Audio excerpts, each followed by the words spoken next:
அறிஞர்கள், கவிஞர்கள், நடிகர்கள் நினைவு தினம் கொண்டாடி பார்த்திருப்பீங்க. ஆனா வீட்டுல வளர்க்கக்கூடிய செல்ல பிராணிக்கு நினைவு தினம் கொண்டாடி பார்த்திருக்கீங்களா? ஜப்பான்ல இருக்கக்கூடிய டோக்கியோ மாகாணத்துல சிபியா ரயில் நிலைய வாசல்ல ஒரு நாய்க்கு சிலை நிறுவப்பட்டு நினைவு தினம் கொண்டாடுறாங்க. ஒவ்வொரு மார்ச் 8ம் ஒரு கூட்டம் கூடுது.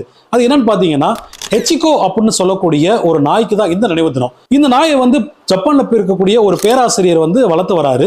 அகிதா அப்படின்னு சொல்லக்கூடிய பிரீடு தான் இந்த நாய். தன்னுடைய பேராசிரியர் தினமும் காலையில பல்கலைக்கழகத்துக்கு போகும்போது வரும்போதும் இந்த நாய் தினமும் அந்த ரயில்வே நிலையத்துக்கு வாசல் போயிட்டு திருப்பி ஈவினிங் வரும்போது அவர் கூட வருது. அப்படி ஒரு நாள் போன சமயத்துல பல்கலைக்கழகத்திலேயே உடல்நலம் பாதிக்கப்பட்டு பேராசிரியர் இறந்துறாரு. இந்த விஷயம் நாய்க்கு தெரியாம அங்கேயே காத்துக்கிட்டு இருக்கு. இது எப்படி 1 மாசம் 2 மாசம் இல்லைங்க, 9 வருஷங்களாக காத்திருந்த இந்த நாய் 1935 மார்ச் 8ஆம் தேதி உடல்நலம் பாதிக்கப்பட்டு இறந்துருது.